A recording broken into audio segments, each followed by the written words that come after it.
Mesdames et messieurs, bonsoir. Il est le 28 février 2023. Il est pile 20 heures. Bienvenue dans votre émission Libre Antenne, le rendez-vous incontournable du mardi. Je tiens à remercier l'équipe de Zouk TV, Monsieur Granier, Madame Montlouis et toute l'équipe technique, Grégory ainsi que Marvin. Bienvenue dans votre émission Libre Antenne de ce soir. Vous me connaissez, moi c'est Jonathan de l'émission Papa Génité. Et ce soir, nous allons vous présenter une Libre Antenne où nous allons parler de la transmission. Nous avons 4 invités ce soir. Oui, 4 invités. Juste à côté, on va commencer avec Monsieur Hugues. Comment vas-tu, Hugues? Ça va, je vais bien, merci. Et toi-même? Ça va tranquillement? Oui, ça va. La semaine c'est bien entamé. Puis bon, on espère que ça va continuer pareillement. Tu peux me rappeler ton poste? Monsieur. Mon poste. Oui, ton poste professionnel. Latéral gauche. Tu viens en tant que... Non, alors, je viens en tant que, déjà en tant que Martiniquais et en tant que papa. Mais sinon, professionnellement, je suis éducateur spécialisé. Éducateur spécialisé. Juste à côté. Comment vas-tu, Ulrich? Ça va, on est là. Ulrich Floral. Oui, c'est ça. Donc, présente-toi, dis-nous tout. Donc, militant panafricain et sous bannière rouge, vert, noir au pays. Et du coup, je viens aussi en tant que directeur de centre de loisirs, donc pour parler de tout ce qui concerne la transmission à travers la pédagogie. La transmission, hein? Bon, on va parler là ce soir de la transmission. À côté, un nouveau venu, la première fois qu'il vient dans notre émission. Bonsoir, monsieur. Bonsoir. Bonsoir. Guy Albert Ruffin Duhamel, je suis ingénieur social, donc je suis aussi chercheur en santé publique. Je travaille beaucoup sur les inégalités et puis sur un petit peu l'état de la société martiniquaise. Donc je me définis d'avant tout ici comme un Martiniquais avec c'est vraiment du plaisir d'être avec vous ce soir. Mais c'est gentil alors. Et le quatrième invité, je veux dire 4, comme j'ai dit 4, c'est vous, téléspectateurs, téléspectatrices, vous avez la possibilité de participer avec nous ce soir. Un numéro de téléphone, le 05 96 71 27 07. Donc c'est parti, nous allons parler de la transmission. Pourquoi est-ce nécessaire de parler de la transmission?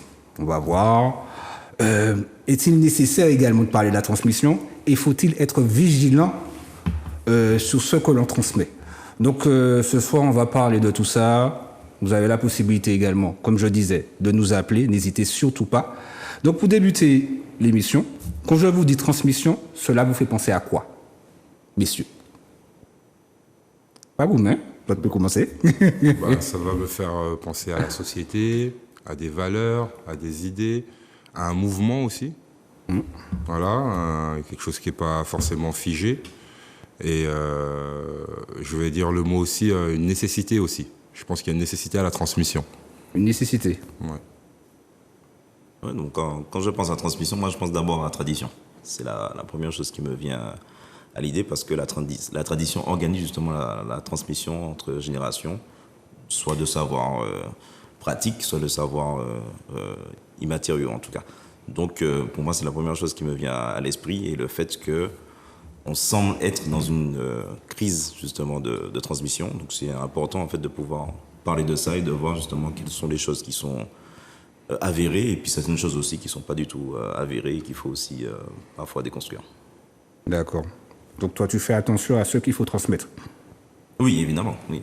Pour moi c'est important justement qu'on puisse conscientiser ce qu'on transmet plutôt que de subir en fait des choses qu'on va transmettre, notamment des traumas, puisqu'on en parle souvent dans l'émission Papa Génité. Donc c'est d'avoir conscience justement des traumas par exemple qu'on a pour savoir justement à quel moment on les transmet et comment on peut rompre certaines chaînes en fait qui sont nocives en fait pour notre peuple. D'accord. Et Albert? Bon, vraiment c'est quelque chose de fondamental parce que c'est d'abord un devoir. Je pense que ça commence à poser de la filiation, de la filialité. C'est-à-dire qu'on n'est pas venu tout seul, c'est-à-dire qu'on a nous-mêmes reçu quelque chose. C'est un dépôt, c'est quelque chose qu'on a reçu, une identité, c'est-à-dire empreinte. Cette empreinte a véhiculé déjà beaucoup de choses depuis l'ancestralité de ce que nous sommes. Et c'est comme ce dépôt qu'on a fait un petit peu, qu'on a bien gardé, mais qu'on a aussi bien conforté. C'est-à-dire qu'on était à la fois gardien et ouvrier, de manière à pouvoir léguer ça à des générations qui sauront peut-être faire la même chose jusqu'à transmettre. Je crois que la vie est une chaîne continue. Je crois que on ne capture rien, on ne capture pas de savoir, on ne capture pas de connaissances. Tout ce qu'on est venu tout nu et on a tout reçu, et même qu'on devra aussi permettre à l'autre d'exister. Je crois que c'est vraiment un devoir de tout homme. Et le vivre comme ça, enfin on en parle là, mais pour moi c'est vraiment quelque chose de très sérieux, car aujourd'hui c'est ce manque de transmission qui fait perdre les repères de ce monde. Ce manque de transmission qui fait perdre Les repères, c'est-à-dire qu'on est carrément perdu. C'est-à-dire que si je te mets dans un moule, en fait, et que tu sais même pas d'où tu viens, d'où tu vas, en fait, tu n'as rien transmis, c'est-à-dire que tu essaies de recomposer un monde. Et le monde, c'est une continuité. Ça, il faut le savoir.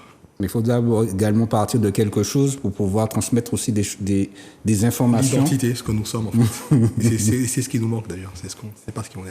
Et quand on le sait, on le transmet forcément. D'accord. Vous voulez rebondir par rapport à ça? Non, Pas mais forcément. en fait, ça, j'entends Guy Albert et j'entends Ulrich.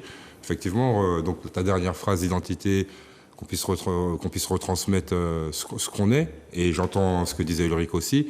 Effectivement, il y a du bien et du moins bien. Donc effectivement, nous peut-être, c'est une phrase que je dis souvent ici aussi d'ailleurs, hein, c'est peut-être l'heure du bilan de nous-mêmes pour savoir justement qu'est-ce qu'on garde, qu'est-ce qu'on transmet de justement de nos traditions, de la culture et parce que pour l'instant, excuse-moi Jonathan, mais pour l'instant, selon moi, ce qu'on est et ce qui nous est transmis, on n'avait pas de prise dessus au départ. On est une société, la société esclavagiste a fait qu'on a des choses qu'on transmet encore aujourd'hui, qui sont des relents de ça. Donc c'est pas nous qui l'avons choisi, c'est quelqu'un d'autre. C'est quelqu'un qui dominait sur nous. Et puis malheureusement, on continue, même dans des expressions, même dans notre l'aspect culinaire. J'en parlais avec ma fille tout à l'heure. Allez, je vais commencer sur un petit exemple. Haricots rouges, la tchécocho. Ça fait partie de notre gastronomie, tu vois. Voilà, et bon, voilà, sauf que la queue du cochon, c'est les villes parties. Et je vais expliquer que moi, je ne mange pas ça personnellement. Je ne tire pas à messieurs, dames, mangez ce que vous voulez. Voilà, je l'ai dit, je vois de guerre. Pas trop bon pour la santé. Ça doit être bon, oui. D'ailleurs, c'est un argument que quelqu'un a dit à ma fille, tu vois. Ouais. C'est pas trop bon. Je dis, pas trop bon. Quelqu'un lui a dit, ouais, peut-être c'est là qu'il y a de la force. Je dis, peut-être, la suite de la moelle osseuse, tu vois. Bref. C'est de la et saumure, donc, tout ça pour dire que ce qu'on peut ériger comme étant pour nous de la gastronomie, ça part peut-être de quelque chose que si on avait choisi, on ferait peut-être des côtes de porc, quoi. Voilà, c'est pour la boutade. Non, mais par rapport, tu vois, par exemple, quand tu parles de culinaire, effectivement, on a également mangé certaines choses qu'on a retransmises et qui nous faisaient défaut également au niveau de notre santé. Rajouter du sel, rajouter du sucre. Même au terme de gastronomie, ça nous dessert également de génération en génération. On reprend quelque chose qui n'est pas forcément nous et on va reproduire, on va rentrer aussi dans une, je dirais, autodestruction en continuant comme ça aussi. Par exemple, quand tu viens de parler de la cochon, tu vois, par rapport à ça. Non, mais de toute façon, on en parle souvent, mais ça crée des crispations, par exemple, de parler, ne serait-ce que des repas. C'est-à-dire que moi, je suis de ceux justement qui remettent en question tout ce qui concerne notre tradition, parce qu'au bout d'un moment, en fait, on évolue. Et on apprend justement qu'il y a certains plats qui ont été élaborés parce que nos ancêtres qui étaient esclavagisés n'avaient pas le choix ou n'avaient pas assez de moyens pour pouvoir manger ceux qu'ils voulaient manger ou ceux qu'ils avaient l'habitude de manger, peut-être dans des vies antérieures. Et en fait, du coup, ça fait qu'ils se sont adaptés, notamment avec la morue. Je pense souvent cet exemple-là. Je parle de ça, à savoir que la morue ne vient pas d'ici. Voilà. Donc, au bout d'un moment, à une période, dans un contexte donné, effectivement, c'était ce qu'il fallait donner pour pouvoir saler, pour pouvoir garder la nourriture et tout. Aujourd'hui, quand on s'en est sorti, justement, il faut le questionner et se dire qu'un animal qui vient de Norvège, de ces eaux-là, il faut peut-être arrêter de le consommer en Martinique, dans une île qui n'a rien à voir avec... Surtout qu'on sait aujourd'hui que la morue, justement, garde certaines toxines, c'est un peu le déchet, enfin bref. Donc, et quand je défends justement ce point de vue-là, je me retrouve justement à des personnes qui disent oui, mais c'est traditionnel, c'est pas nous qui l'a, nous pouvons changer pas nous, si on commence à tout changer. Ouais, mais en fait, c'est ça, en fait, c'est que si on n'adapte pas notre façon, par exemple, de manger à une réalité actuelle, en fait, moi, ça va pas prendre de sens pour moi. Et effectivement, on va avoir des déperditions, en fait, qu'on le veuille ou non. Donc, c'est reprendre de mauvais codes alors. En tout cas, il faut les adapter. C'est pour ça qu'il faut faire la différence entre transmission de quoi, en fait. On parle d'identité, on parle de culture, on parle également de tradition, mais on parle aussi d'habitude. Ça veut dire qu'il ne faut pas tout mélanger. C'est-à-dire que ces mots-là sont chargés de significations qui sont propres.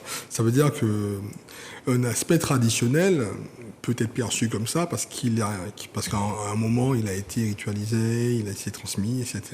Mais ce n'est pas forcément parce qu'il a été transmis dans un aspect rituel et traditionnel voulu par une société donnée qu'effectivement que cela s'exprime sur, je vais dire, un bon sens, peut-être même une prise de conscience tardive. Je donne un exemple. Il y a peut-être de traditions qu'on excise certaines filles dans certains pays. Est-ce qu'aujourd'hui, on va enlever le clitoris de femmes systématiquement parce qu'en fait, c'est traditionnel? Et on voit bien aujourd'hui les mutilations qui sont traditionnelles. On voit peut-être que certaines manières de manger qui sont pourtant dites traditionnelles, comme le grand sucre, etc. Et on voit le gras, enfin les méthodes d'alimentation. Donc on sait aujourd'hui qu'elles sont forcément délétères à la santé. Donc je crois qu'il faut qu'à un moment que ce que nous transmettons, d'accord, ne peut pas non plus résister à l'avancement des connaissances. C'est-à-dire que pas parce que nous avions à un moment donné eu une pratique qui devient une habitude et qu'on en fait une culture. Moi, je ne suis même pas sûr que ce soit forcément dans une culture, mais les apports de la science, mais aussi les apports de ce que nous savons de l'avancement de ce monde peuvent nous amener à interroger, je veux dire, les transmissions traditionnelles. Donc, je prends le cas du rhum. Par exemple, on peut dire que le rhum, c'est quelque chose de traditionnel. Contact, je ne me suis pas. C'est aussi aujourd'hui que l'alcool, c'est pas tous les jours et pas plus de 2 verres par jour. Ça déconseille aujourd'hui que ces mêmes décoctions d'alcool peuvent avoir des effets délétères. Donc souvent, on transmet des choses parce qu'on a un devoir de transmission, mais il faut aussi savoir le poids et la responsabilité. D'où ce que je pose comme principe, c'est la transmission responsable. Ça veut dire qu'aujourd'hui, on doit interroger dans l'écosystème qui est le nôtre actuellement, dans ce que nous savons aujourd'hui d'avancement de plein de principes, est-ce que parce que c'est traditionnel, est-ce que parce qu'en fait ça a été une habitude, je dis bien une habitude et pas une tradition, que nous nous mettons à faire des choses. Maintenant aujourd'hui tout devient traditionnel, même aujourd'hui le zouk est traditionnel. Mais qu'est-ce qui est vraiment? Et c'est bien pour cela que je dissocie l'aspect identitaire, c'est-à-dire qu'est-ce qui fait de nous ce que nous sommes, dans nos civilisations, dans ce paradigme, dans un prisme de pensée, une acceptation, je veux dire même ontologique de nous-mêmes, et c'est en responsabilité que nous transmettons à notre génération future un patrimoine, bien entendu, qui ne sera pas délétère à ce qui doit être en termes de santé, mais aussi en termes d'humanité. Déjà, à notre époque, maintenant, on a aussi certaines informations qu'on n'avait pas aussi par le passé aussi. Absolument. Donc avec les informations en plus, on peut faire en plus aussi. Donc ne faisons pas de la culture une habitude. C'est de la culture et bien plus qu'une habitude. La culture, c'est en mouvement, ça s'enrichit de la veille. La culture, elle s'enrichit de la veille. Et justement, le fait le mot tradition, comme parfois il est entendu par certains, justement, c'est presque quelque chose de figé qui ne peut pas bouger. Et donc ça s'oppose presque à la culture qui elle est en mouvement. Bien sûr. Donc moi, je pense que pour nous concernant, nous en Martinique, notre culture, elle est en mouvement comme toutes les cultures, mais nos traditions, elles sont vraiment, c'est ce qu'on dit. En fait, c'est un peu triste parce qu'on dit tout le temps la même chose, quoi. Il y a quelqu'un qui ne dit pas comme nous. Alors les auditeurs qui ne sont pas d'accord, appelez, parce que nous on est d'accord. C'est un peu embêtant. Non, mais effectivement, tu le dis très bien. Vous avez la possibilité de nous appeler au 05 96 71 27 07. Mais, tu sais, je fais un petit micro-trottoir pour savoir, quand on disait transmettre, à quoi les gens pensaient. J'ai entendu contamination. J'ai entendu Covid. Oui, effectivement, Covid, contamination, c'est revenu assez régulièrement. Est-ce que ce n'est pas aussi un traumatisme par rapport à ce qui s'est passé les 2 dernières années? Mais par rapport à quoi qu'il me disait Quand je disais, à savoir, quelle définition que vous avez de la transmission. D'accord. C'est-à-dire que toi, tu as parlé de patrimoine, on est rentré sur le côté identitaire. J'ai envie de rajouter aussi la valorisation. Parce que ce qui dit également transmission, pour moi, à savoir qu'il y a aussi de la valorisation, mais bon, ça rentre aussi dans le côté identitaire. Mais est-ce qu'il n'y a pas aussi un traumatisme par rapport à ce mot-là? Parce que le transmettre, c'est quelque chose d'important et nécessaire par rapport à notre vie, qui s'est arrêté, à savoir que sur le côté beaucoup médical. Pas forcément? C'est pas la première chose à laquelle je pense, mais effectivement, si c'est revenu dans le micro-trottoir, ça veut dire qu'il y a quelque chose qui s'est passé. On sait, enfin, en tout cas, moi je sais effectivement que très vite j'ai été alerté sur le fait que il y aurait une une certaine crise, en tout cas, de la transmission de, par exemple, le bisou, de certaines, justement, habitudes qu'on avait qui nous correspondent, nous, et qui faisaient que, de par le masque, de par la distanciation, effectivement, il n'y avait plus cette transmission-là et qu'on devenait d'ailleurs étrangers l'un à l'autre. Donc il fallait surtout pas qu'on soit proche, il fallait qu'on soit éloigné, il fallait qu'on se touche d'une certaine façon, qu'on ne se touche pas d'ailleurs. Donc ça a forcément... C'est ce qu'on transmet maintenant d'ailleurs. C'est ça, exactement. Donc ça a bouleversé effectivement nos habitudes et on a bien vu effectivement que nous, on a été une des populations justement à résister à cela. Je pense que c'est pas seulement dû à l'aspect médical, c'est aussi dû au fait qu'il y a beaucoup de chaleur, en fait. On vit en fait sous des latitudes tropicales qui vont forcément se perdre si on reste dans un moment long à ne pas se côtoyer, à ne pas avoir des moments de convivialité. Et forcément, je pense qu'effectivement que ça peut créer un certain traumatisme. Mais heureusement, de la façon dont on l'a vécu, ça a été moins, à mon avis, traumatisant que dans d'autres latitudes, sur d'autres régions du monde. Il y a aussi le climat qui, depuis quelques années, est un climat, je veux dire, je ne sais pas si c'est le bon mot, mais d'insurrection aussi, qui était déjà là avant Covid, et que justement, le Covid, avec des règles en plus et des choses encore que des gens n'acceptaient pas, qu'on prenne des décisions pour nous à 8000 km, là aussi c'était vécu comme ça, donc ça a contribué aussi à justement le côté où on s'est opposé, je ne vais pas dire réfractaire, où on s'est opposé à des règles qu'on a essayé de nous imposer, quoi. Mais est-ce qu'il n'y a pas aussi une transmission de la peur? Ah mais ça, il y a la transmission de la peur, la transmission des traumas, il y a ça dans les familles, les mauvaises habitudes, la peur, oui, effectivement. Parce que quand je parlais tout à l'heure là, du Covid, bon, ça rentre dans le côté plus médical, mais une communication en termes des gros médias, retransmettre encore la peur. C'est leur... Fonds de c'est leur commerce. gagne-pain, hein. C'est le gagne-pain de beaucoup de médias. Je vais pas dire nommer d'autres chaînes, quoi. Mais comme je dis ça aussi, est-ce que c'est pas pour maintenir un certain système? Bien sûr. Il faut faire attention, qu'on ne soit pas non plus en théorie de complot. Je crois qu'il y a quand même besoin d'être aussi vigilant, c'est vrai. Mais ce qu'il faut, moi, je souhaiterais quand même qu'on mette bien du sens sur la transmission. Ne doit pas être un frein au changement, ni un frein à la mutation, ni un frein à l'évolution, ni un frein à la réflexion. On n'a pas aujourd'hui d'une tutelle mentale, c'est-à-dire parce que sous prétexte qu'on a une tradition, on a une transmission, on a des valeurs. Et c'est là où il faut quand même définir le plus petit dénominateur commun de l'humanité, c'est-à-dire aujourd'hui.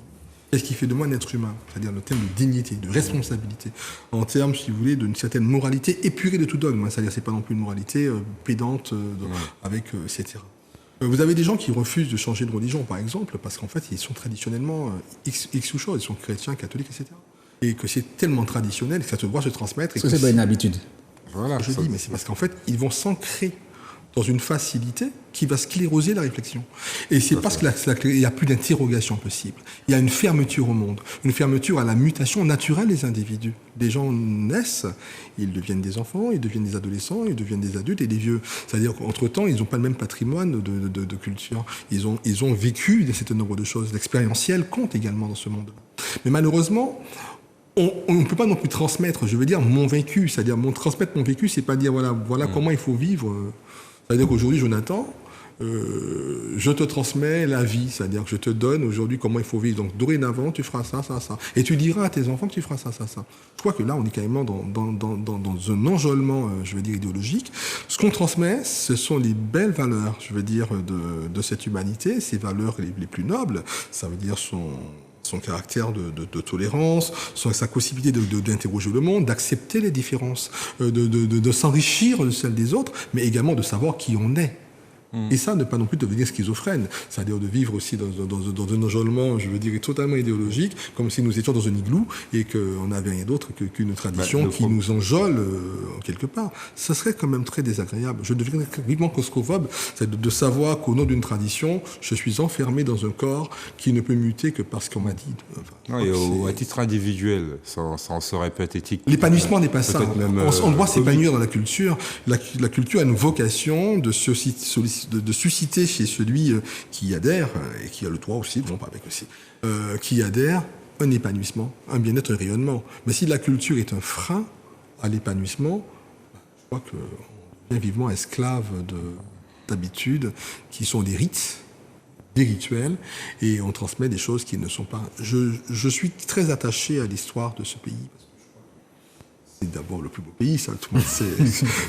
Martinico-Martiniquais. On va pas revenir, mais on sait que notre histoire, elle est belle, mais elle n'est pas aboutie. Moi, j'ai un discours très clair sur la décolonisation.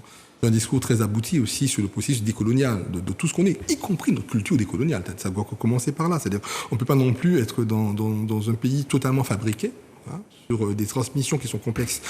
Ce qu'on transmet aujourd'hui, c'est la non-réparation. On transmet aujourd'hui, si vous voulez, un processus qui est devenu une habitude, qui se transmet aujourd'hui en colère, en crise, en défiance, en mal-être, et toutes ces traductions, je veux dire, d'une absence de vision.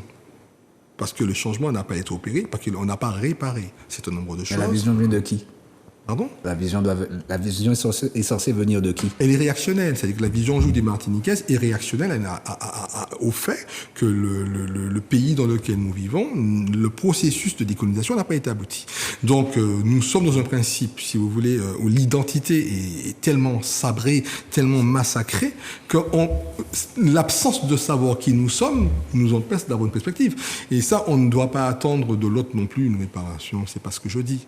Mais c'est cette responsabilité de changement, dire voilà que nous sommes devenus quelque chose.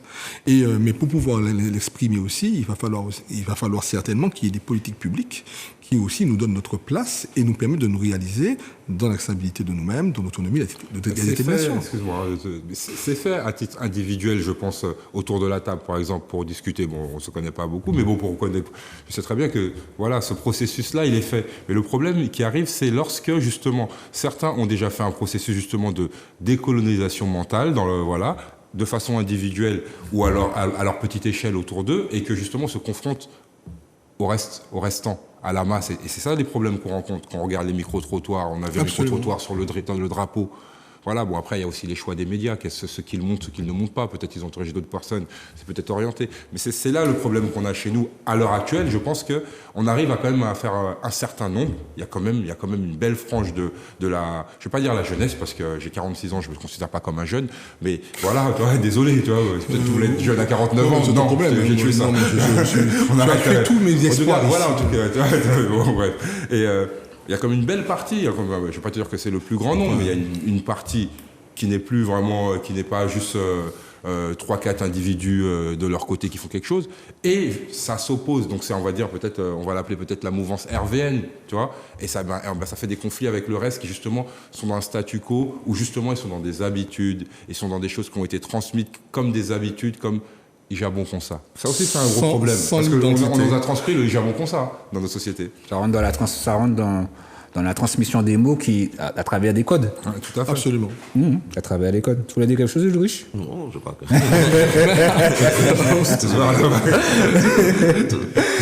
Mais c'est un travail collectif. On a parlé tout à l'heure de déconstruction, mais je pense qu'il est temps aussi de reconstruire. Et qu'il est temps de reconstruire sur de vraies bases. Et ces reconstructions demandent vraiment de manière... J'insiste beaucoup parce qu'on est dans une société totalement énervée, écrasée, abîmée, je vais dire même totalement écorchée. Et je crois que on ne peut aujourd'hui appeler... La seule chose qui nous manque aujourd'hui, c'est le temps de reconstruire. Et sur de bonnes bases, par contre. Mais est-ce qu'il y a pas aussi une perte d'identité par rapport à ça? Parce que pour reconstruire, il faut d'abord aussi se connaître. Est-ce qu'il y a On se connaît de plus en plus quand même. On a appris à se revoir quand même. Je pense pas que le problème est une question de se connaître. Pour toi, c'est pas un problème identitaire? Non, puisque je prends souvent cet exemple-là. Une fois qu'on quitte la Martinique, on sait se reconnaître. On sait reconnaître un Martiniquais dans un autre territoire. Ça veut dire qu'il y a une identité en fait qui nous est propre. C'est juste qu'on ne la valorise pas. On ne valorise pas tous ces éléments-là, où on va avoir honte de valoriser certains éléments qui font que nous, on se reconnaît. Si on arrive à se reconnaître, c'est qu'il y a une identité. Elle est là. Maintenant, c'est à nous de la prendre en main et aussi, comme il l'a dit, de l'adapter à ce qu'on vit, à notre situation aujourd'hui et au processus de décolonisation, justement. C'est-à-dire qu'il ne s'est pas arrêté, il continue et il faut le poursuivre. Et c'est ça, en fait, qu'on essaie de transmettre. C'est le fait que, en fait, on ne va pas s'arrêter là. En fait, on va continuer le chemin et continuer le chemin avec notre propre identité qu'on a construite, justement, au fur et à mesure des années et qu'on n'a pas terminé de construire. Mais comme tout peuple, en fait. Mais comment vous voyez qu'on puisse collectivement créer cette identité-là? Ça, moi, je pense que c'est un des gros problèmes. Elle est là, cette identité. Parce que moi, j'entendais ce que tu disais, Ulrich, et j'ai vu vraiment de l'autre prise, les Antillais, lorsqu'ils sont à Martiniquais, lorsqu'il est plus en Martinique, on le reconnaît. Moi, d'avoir grandi autre part qu'en Martinique, effectivement, je reconnaissais un Martiniquais, mais parfois c'était... Et tu as dit derrière notre identité, et franchement, il y avait des aspects négatifs. Je reconnaissais par rapport à certains aspects négatifs. Par exemple, un Martiniquais, d'un Guadeloupéen ou d'un Guyanais, je reconnais, et ce qui me fait reconnaître le Martiniquais, c'est pas quelque chose de positif forcément, tu vois. Donc maintenant, il y a aussi toute cette identité qui est à retravailler. Et c'est là la question. C'est vraiment, je pose la question à vous trois. Comment est-ce qu'on pourrait faire pour justement réussir à faire ce tri, mais collectivement, dire, bon, ben, je sais pas, des exemples, on en parle, Jonathan. Par exemple, moi qu'à aller, voilà l'expression. Moi qu'à aller, complot nègre, c'est complot chien. Quand est-ce qu'on arrête de dire des conneries comme ça? Tu vois? Alors, mais là, on peut en parler. En Martinique, le chien a bon dos. Hein. Le nombre de le chien. Déjà, ça n'est pas bon. Tu vois, ou alors même dans des comportements, être content qu'on décrive comme des coureurs, comme des beaux gosses coureurs qui courent derrière tout ce qui bouge dès que ça. Mais ça, ce sont des clichés. Voilà, oui, non, mais on les véhicule nous-mêmes. Oui, c'est ça le problème. Et on en fait presque. À certains moments, on en fait presque notre identité. Je ne vais pas te dire, nous autour de la table, mais collectivement, c'est quand même le goût de la fête. Tu vois, le goût de la fête et l'alcool à outrance, on en fait presque une identité. Mais moi, je veux dire mieux. C'est justement le symptôme de notre absence d'identité. Ça veut dire que quand on a de la fièvre, je n'interroge pas la fièvre. J'interroge Pucci ou ni la fièvre. Aujourd'hui, quand je vois tous ces comportements, ces clichés, ces stéréotypes, qui font peut-être plaisir à d'autres de raconter que ça fait plaisir de me faire marrer, mais tout ce que nous racontons autour de notre vision de nous-mêmes, cela montre pour moi davantage un symptôme, je veux dire social, un symptôme de quête, de besoin d'affirmation identitaire. Et je crois que la résorption de ça, c'est de nous accepter peut-être dans cette quête identitaire. Et ce qu'on doit transmettre, ce sont toutes les victoires qu'on a. Et l'expérience des échecs. Je crois c'est ça la transmission. C'est-à-dire pouvoir transmettre et léguer, pas les vendre. Souvent, on a besoin de les vendre. Et comme s'ils étaient monnayables. Je pense que cette transmission, c'est savoir la vision parce qu'elle a tellement changé. Et puis quand je dis qu'il n'y a pas 100 ans, 46... que nous étions une colonie. Enfin, on a l'impression qu'on est dans un truc qui date il n'y a pas 100 ans. Ça veut dire qu'aujourd'hui, nous sommes dans un système, je veux dire, d'un petit pays dont on voit de toutes nos forces qu'on essaie de constituer une société martiniquaise. Et cette société martiniquaise que nous voulons constituer, on la constitue sur des cicatrices. Ils sont encore saignantes malheureusement. Et je crois que c'est tout ce qu'on manifeste à travers nos émotions, puisque les émotions ont du sens maintenant en sociologie. C'est-à-dire tout ce qu'on manifeste, c'est les symptômes d'une société qui nous appartient aujourd'hui de restaurer. Et ça, ce serait un processus qu'on a déjà entamé, parce qu'on ne faut pas non plus faire comme si on a compris qu'il y a beaucoup de choses. Et je crois que les grands bons qu'on a faits, ils sont incontestables aujourd'hui. Mais quand je vois là les gens qui militent dans la rue, des prises de conscience, même le mouvement des Rouges-Verts Noirs, même le besoin d'un drapeau, même tout l'engouement qu'on a autour de ça, c'est déjà des prises de conscience. Et moi, je les prends en termes de victoire. Moi, je ne veux pas que, quand on dit complot nègre, c'est complot chien, que nègre, c'est non, c'est nègre pas bon, c'était à vous. Mais ça, c'est quoi? C'est-à-dire qu'on est dans la déconstruction, mais on mime quoi? On mime un processus de créolisation, un processus qui fait que nous avons été mis dans un système de pensée très volontairement, parce qu'il fallait tenir ce système de pensée, et qu'aujourd'hui, le seul moyen de sortir et de classer cette chaîne, c'est de savoir qui on est. Et comme on le sait maintenant, on avance. Et je suis très optimiste. Donc pour toi, il faut faire preuve d'indulgence par rapport à tout ça, par rapport à notre histoire qui est jeune, on est un jeune peuple, il faut faire preuve d'indulgence par rapport aux cicatrices que tu disais. Il faut faire preuve de fraternité. Il faut arrêter de regarder nos frères martiniquais comme étant des ennemis ou des demeurés, que nous sommes les plus avancés. Nous, carrément, c'est tout en même temps. C'est la Martinique pas qui construit. Et puis, en partie... D'un point de vue pratique, justement, moi, c'est ça. Pratico-pratiquement, ça veut dire qu'aujourd'hui, nous avons le devoir de transmettre cette vision de progrès. Et cette vision de progrès que nous portons, sa transmission, elle est quotidienne. Elle est dans des émissions comme nous faisons. Elle est dans les grandes têtes. Elle est aujourd'hui dans ce que nous pouvons dire, voilà, si nous t'avons mangé poids ou jitiné, puis bagaille, puis il a tué nous pas qu'à y manger encore. Même si c'était tradition, nous pas qu'à y manger encore. On est dans la capacité de dire, voilà, de savoir, de nous autodéterminer, de savoir ce qui est bon pour nous, qu'est-ce qui est moins bon pour nous. Et puis de dire, voilà, on nous vend ces pays, mais nous qu'avancer pas en vision du monde. Nous pas qu'avancer pas en vision de rupture, nous qu'avancer parce que nous croyons que l'humanité, c'est un seul peuple. Mais est-ce qu'il n'y a pas aussi un problème de conflit générationnel Ouais, par évidemment, rapport à une certaine génération, une vision.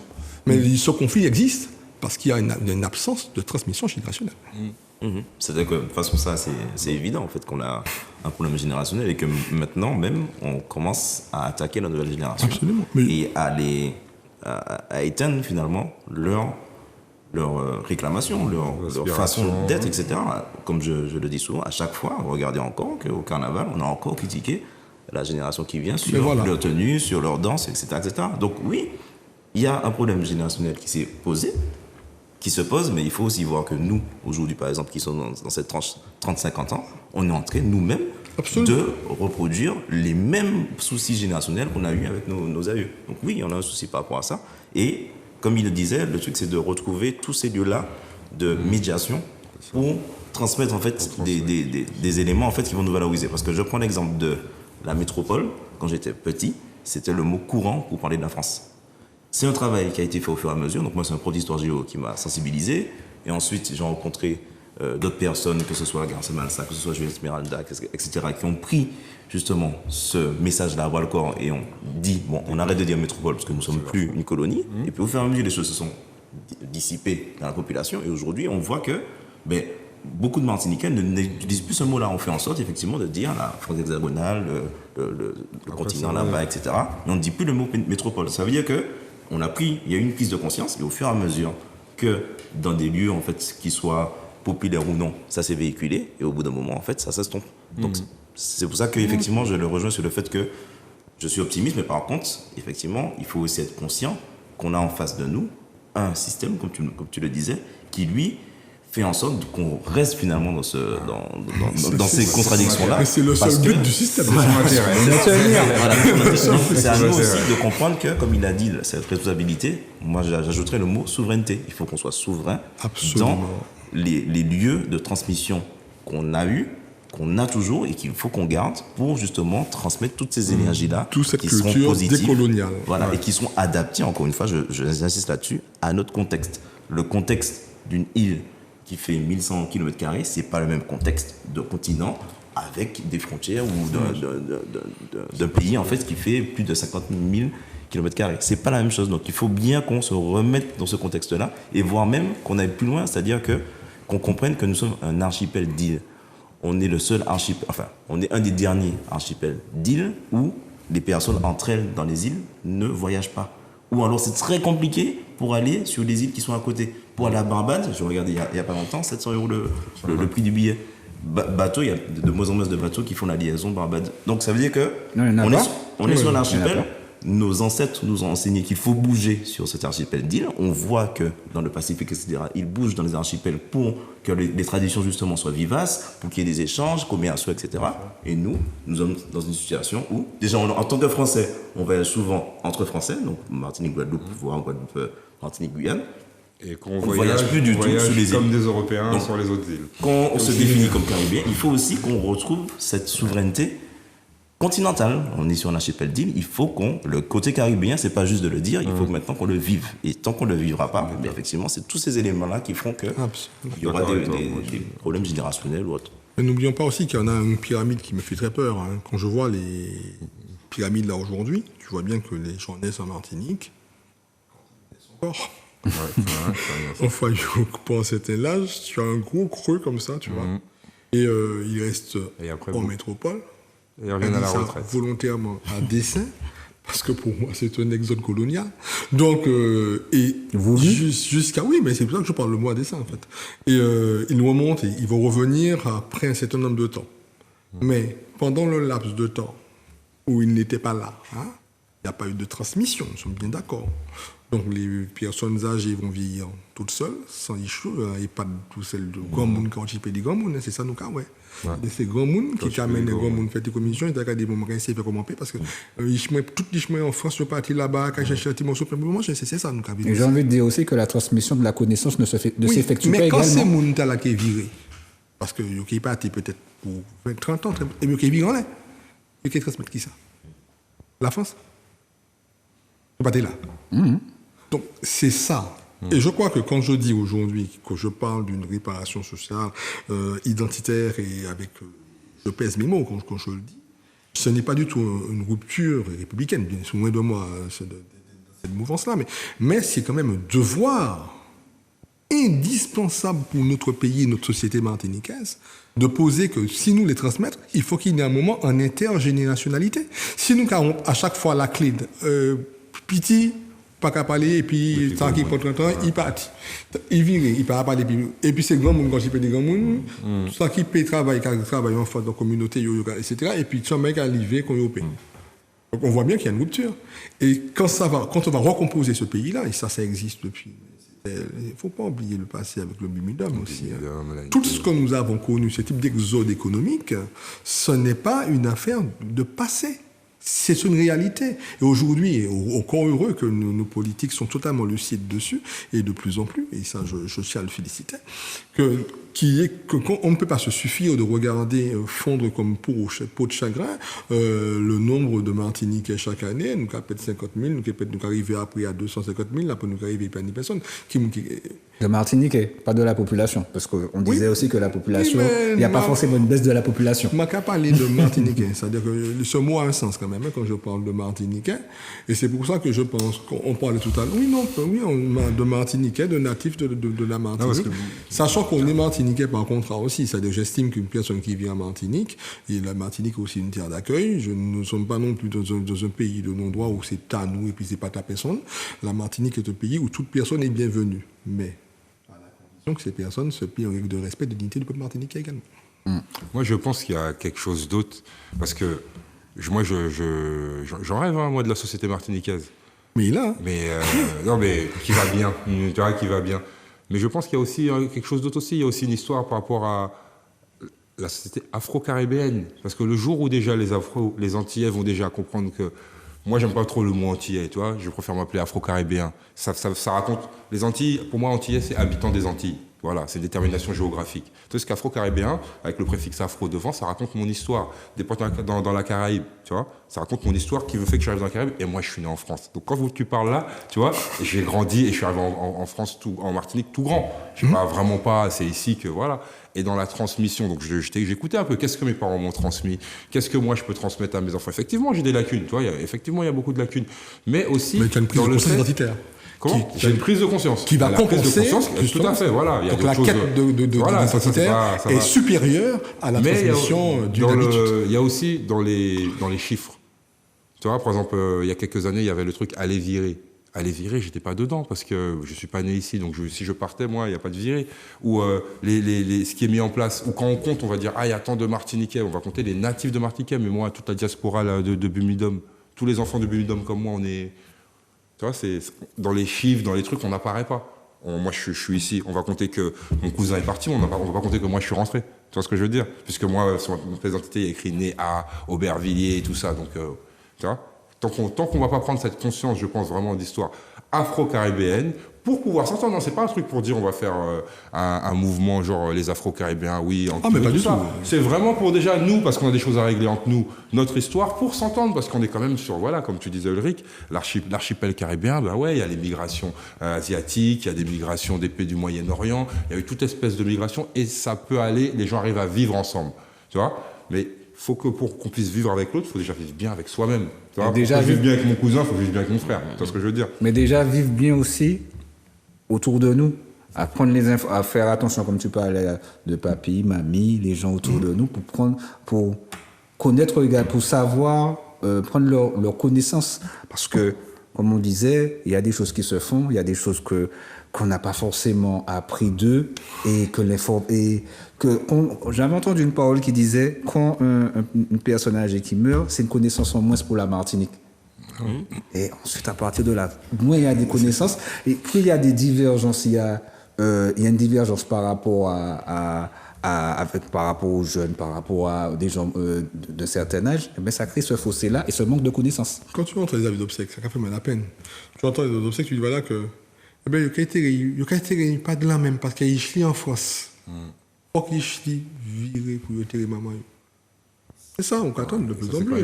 Au cas où, quand il paye. Quand il peut. Mais c'est pas la peine de venir. Moi, je dis, c'est pas marché, mais on voit. C'est-à-dire que, imaginez-vous, c'est-à-dire que la personne qui décédée, c'est-à-dire qu'elle a eu, à un moment donné, probablement une maladie, enfin, postulons qu'elle l'ait eu. Dans ce moment-là, C'est là qu'on a besoin de toi. on n'avait pas l'enfant. Et on attend que, ici en France, C'est là et moi que... il y a essayé de faire des codes pour prendre un avion, pour venir terrer maman.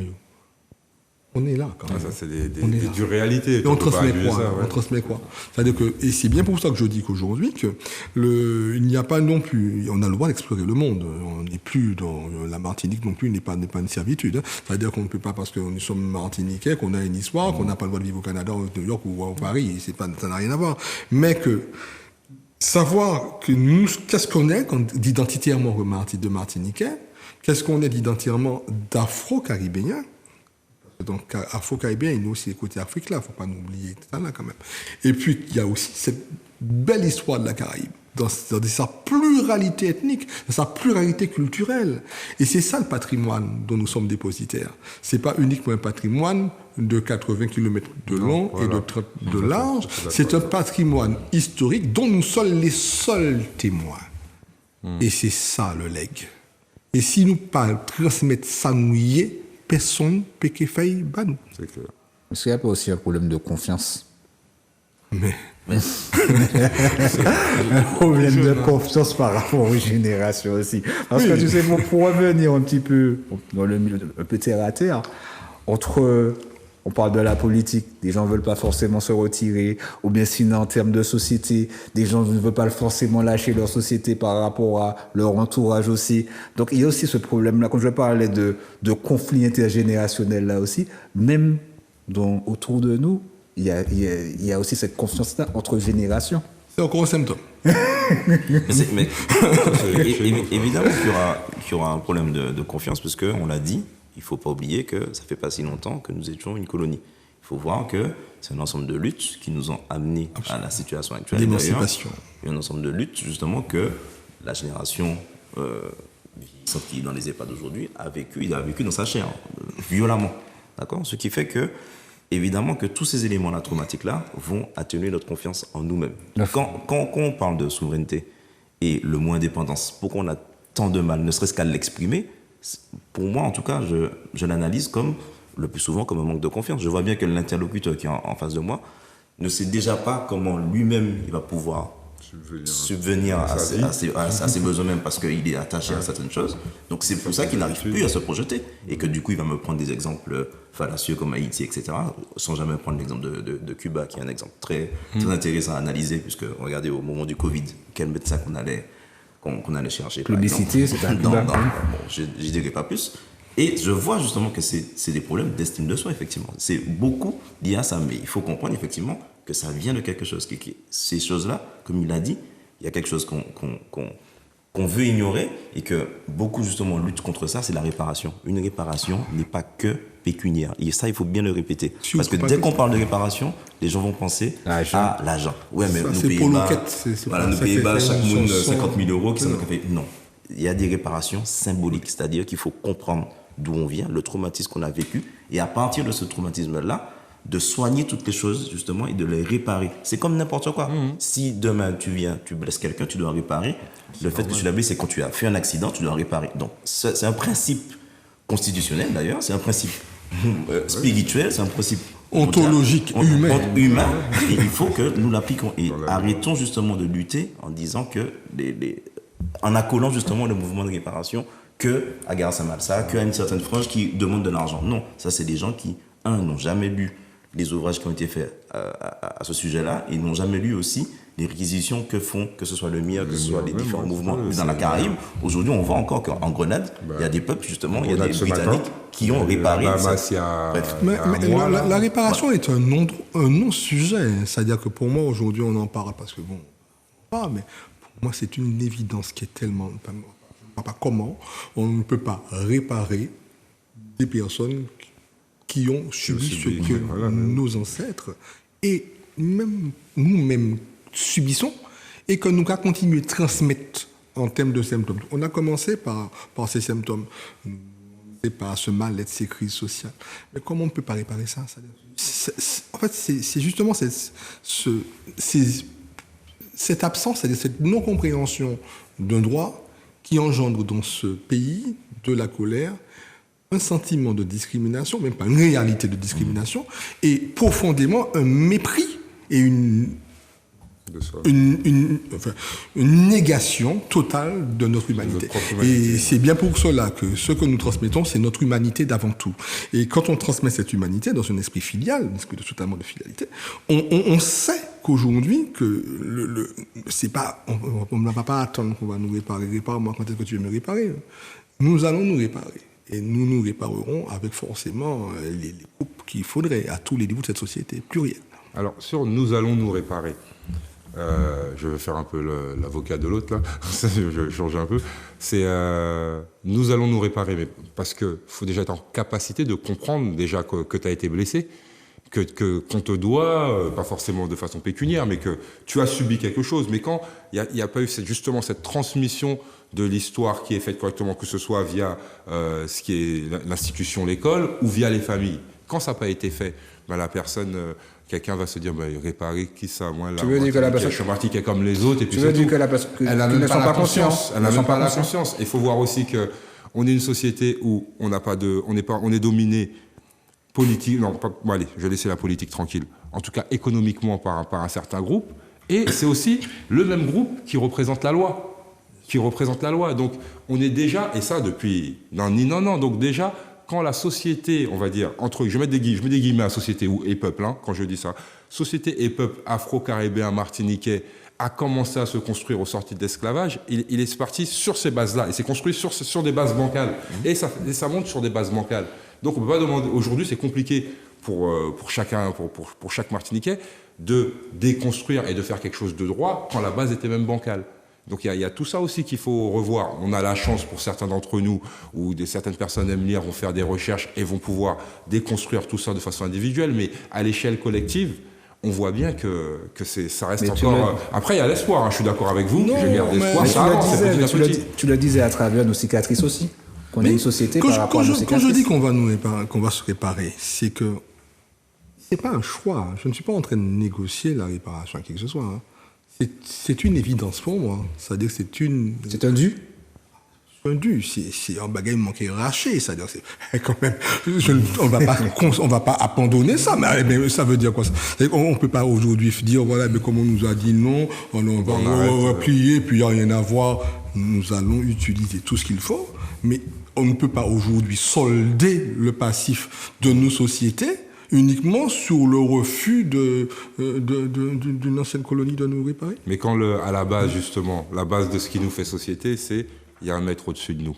Tu vois, elle part de là. Donc il y a le papa l'État, papa Bétier, papa qu'on voulait, mais il y a toujours quelqu'un au-dessus de toi, et ça s'est construit comme ça. Donc là, aujourd'hui, ils vont dire, ouais, réparation, qui ça y est, ils vont ouvrir le France entier, ils vont dire, réparation, qui ça y est. De toute façon... Mais beaucoup vont se dire, maintenant, c'est Mounta avec jamais. Justement, tu vois, ils vont être dans le truc où on va attendre qu'on leur accorde ou qu'on leur donne. Sauf que, tu viens de le dire, quoi. C'est pas des choses qu'on va nous donner ou qu'on va nous accorder, c'est des choses qu'on ira chercher. C'est ça, on va construire et qu'on va, avec le temps, tu vois, génération après génération. Évidemment, et c'est ce que nous transmettons, justement, c'est passer par la réparation, ce droit à réparation, et bien voilà, je transmettrai à mes enfants qui transmettront, et on ne va pas se taire sur le droit à réparation.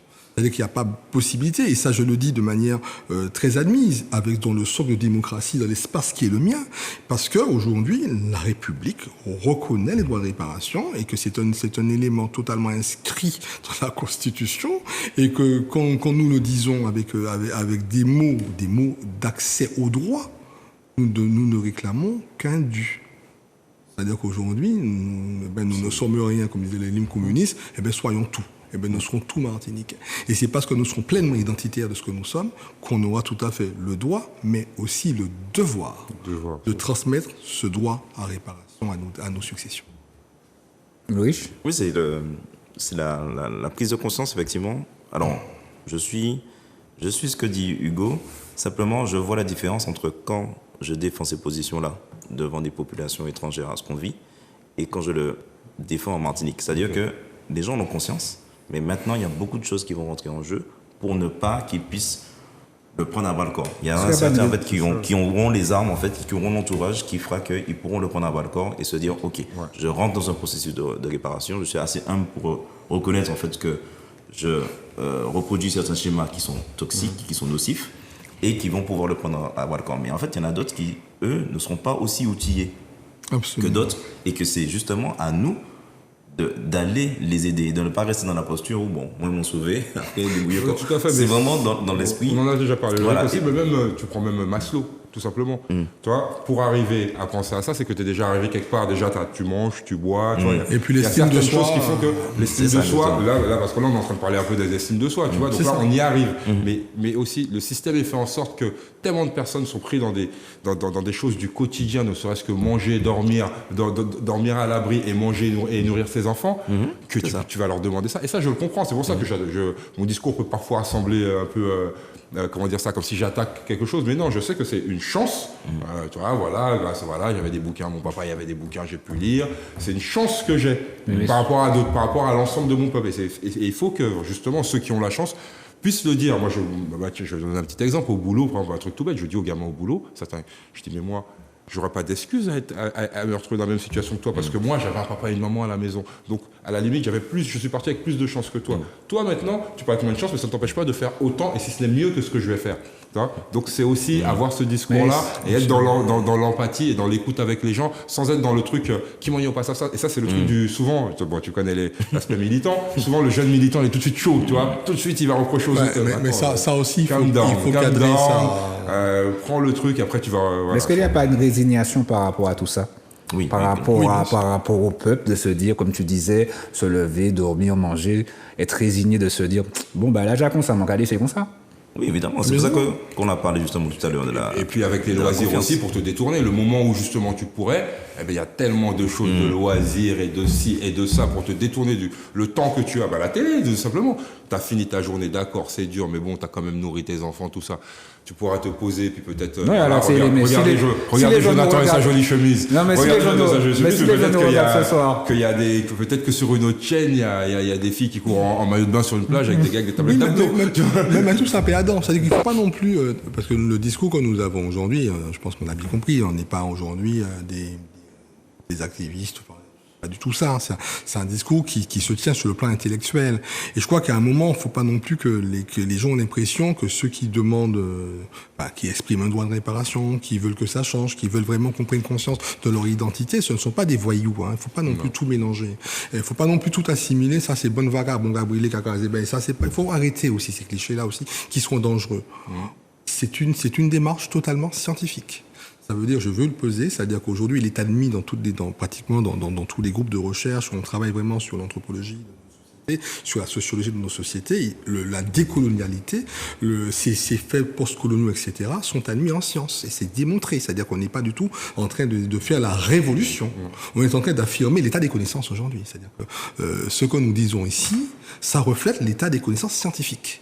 Ça veut dire que, c'est clair qu'à un moment, c'est normal que les gouttes d'eau font qu'il y ait des manifestations.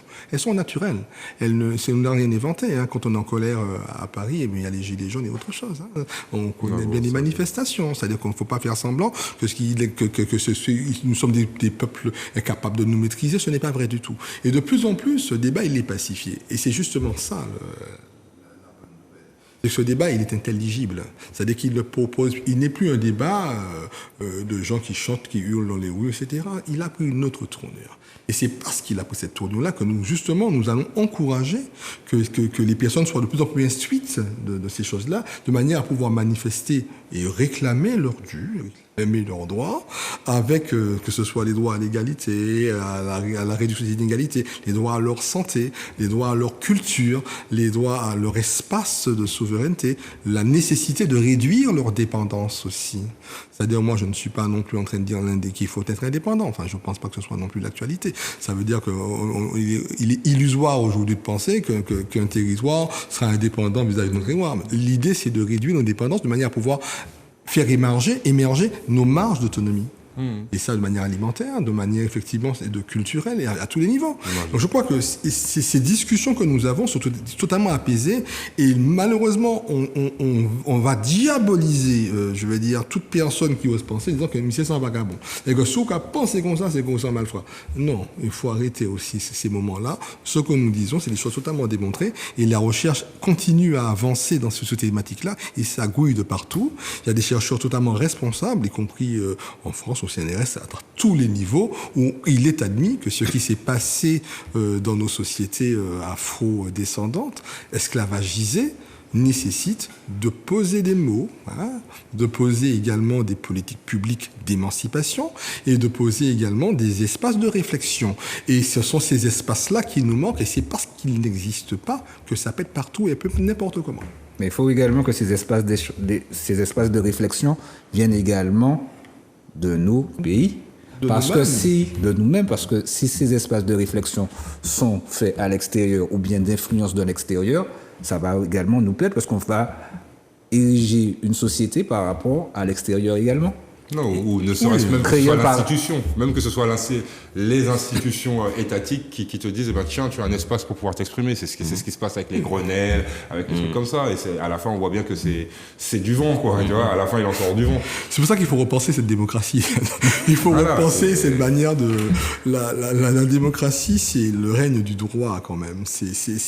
Et c'est ces espaces de démocratie qui sont trop institutionnalisés et qui échappent à la spontanéité du débat, c'est-à-dire que ces débats libres, les gens sont totalement inhibés quand on leur enlève cet espace-là, malheureusement. Vous voyez que nous sommes en train de parler et on nous entend religieusement, on nous écoute avec beaucoup d'attention, mais c'est totalement inhibé parce qu'en fait, ce sont des espaces nouveaux, c'est-à-dire c'est novateur ce qu'on fait. Et ce sont ces petits groupes-là qui font des cellules familiales, des groupes d'amis, qui font émerger des pensées qui sont des pensées totalement cohérentes par rapport à ce que nous voulons comme cible finale, mais sans qu'on nous ayons besoin forcément de demander, je veux dire, un espace totalement institutionnalisé, codifié, etc. Et je crois que on a bien vu le nombre de plans que nous avons eu, livre bleu, livre vert, livre blanc, états généraux. Je ne peux plus vous compter le nombre de concertations que ce pays a connues à travers le temps, et nous encore plus mal. Donc on voit bien qu'à un moment que ça fonctionne pas comme ça sur le plan démocratique. Donc il faut oser peut-être un nouvel axe de recherche et les paroles doivent se libérer différemment.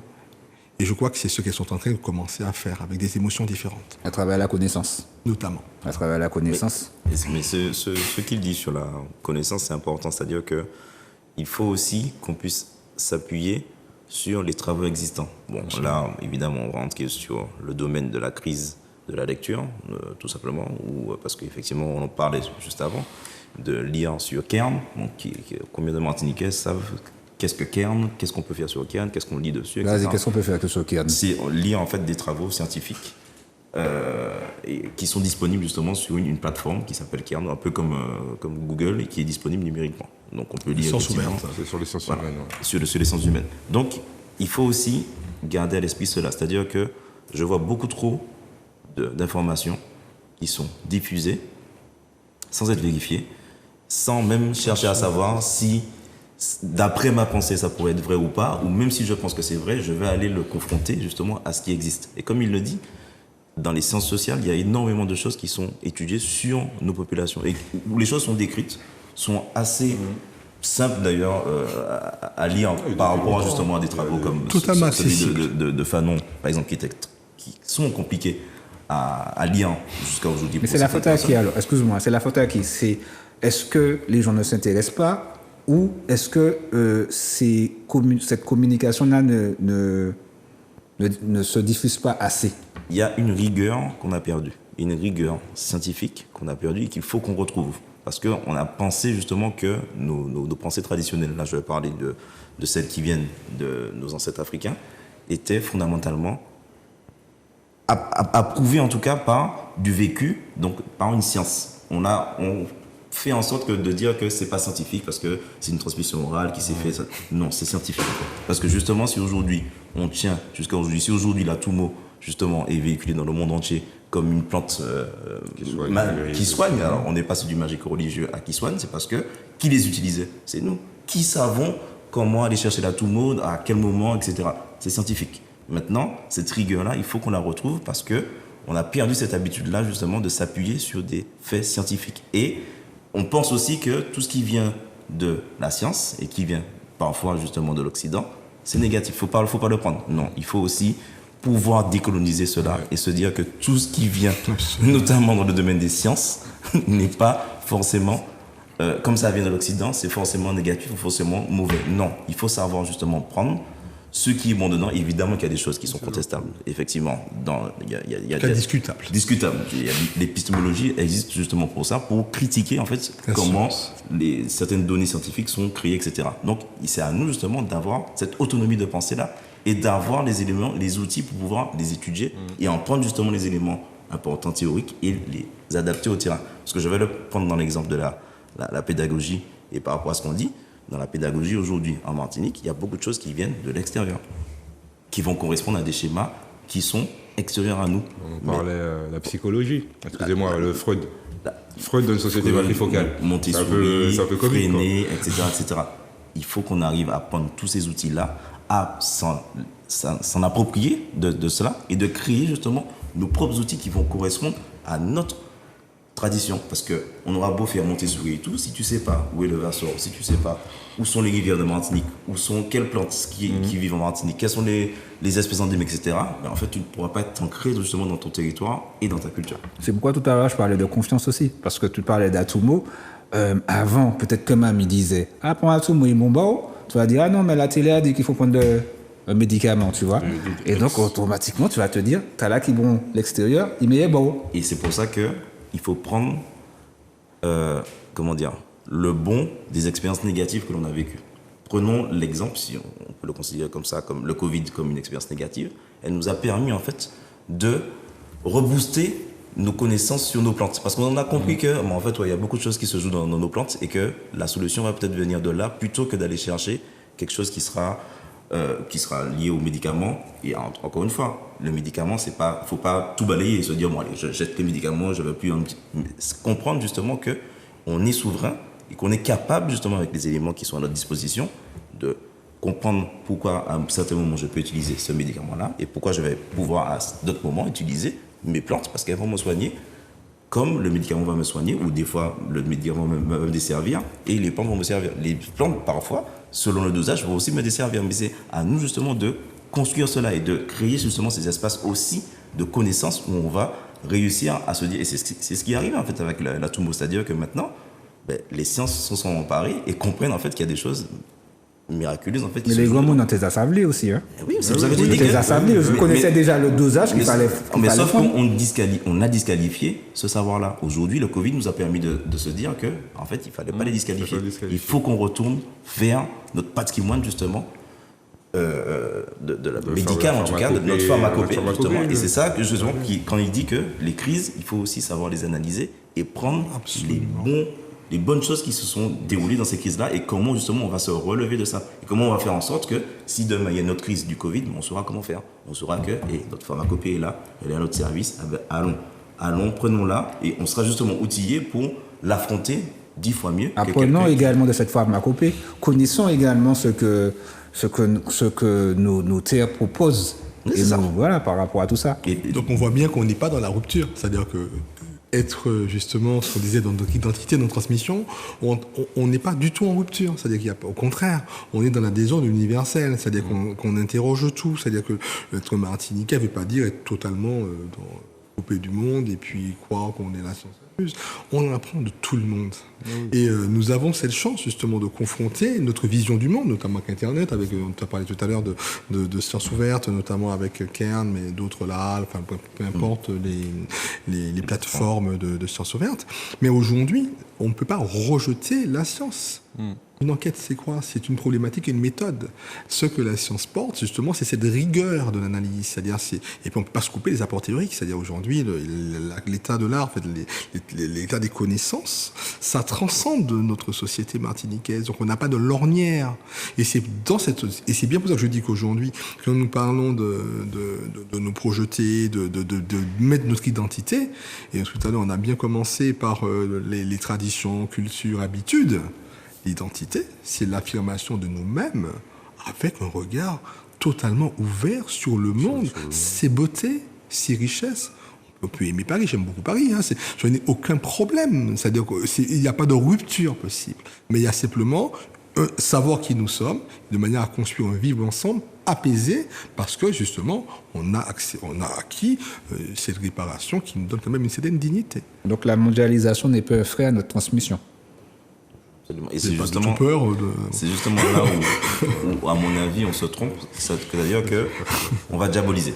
On va diaboliser, on va se dire non, il n'y a rien à apprendre. Écoutez, si on va parler justement, par exemple, de la pharmacopée, les peuples qui sont venus d'Inde nous ont aussi apporté beaucoup d'éléments sur notre pharmacopée parce qu'eux-mêmes, ils ont expérimenté des choses de leur côté, qu'ils ont retrouvées certes ici et qu'ils ont su adapter, en plus en gardant des éléments spirituels qui sont les leurs. Et ce qui fait qu'aujourd'hui, on quitte beaucoup, de plus en plus justement, en tout cas on étudie de plus en plus les médecines traditionnelles, indiennes, chinoises, etc.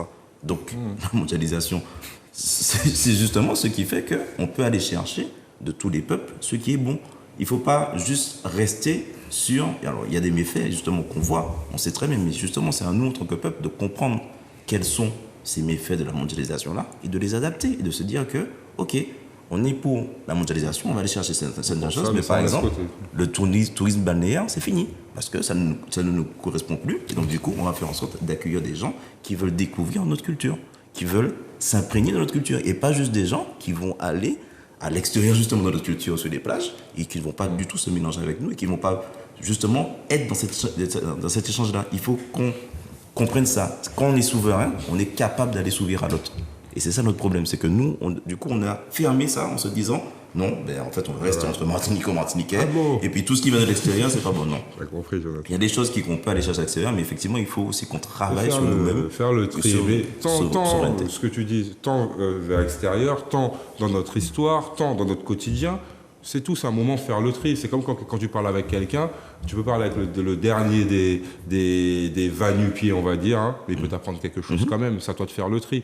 Tu peux parler avec un gars boulé, sorti de boîte de nuit, il peut t'apprendre quelque chose. Il va peut-être te raconter 10 minutes de conneries, mais peut-être dans les 10 minutes de conneries, il y aura 3-4 mots et ça va rester dans ta tête et ça va te servir pour autre chose. Donc c'est vraiment, moi je suis vraiment pour que notre génération continue à faire ce qui a déjà été commencé, mais vraiment faire le tri. Ça est bon, ça est pas bon. On garde, on jette, tu vois. Vraiment dans cet ordre des choses-là. D'où l'intérêt de poser des valeurs. Et puis il y a autre chose aussi sur laquelle je voulais revenir, c'est aussi petit. On nous a dit on est des descendants d'esclaves. Maintenant, on a compris qu'on est descendants d'Africains transportés, mis en esclavage ici. Ça fait toute la différence, tu vois.